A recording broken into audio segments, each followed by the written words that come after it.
പിന്നെ ബാബുസ്വാമി.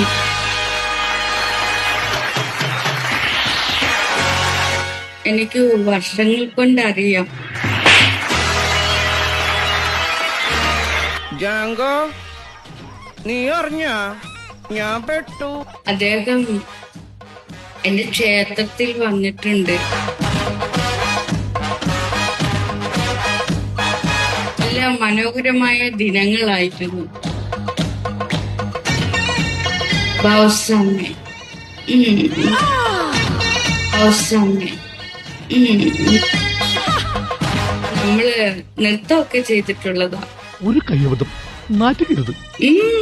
നന്നായിട്ട് നൃത്തം ചെയ്യും ബാബുസ്വാമി.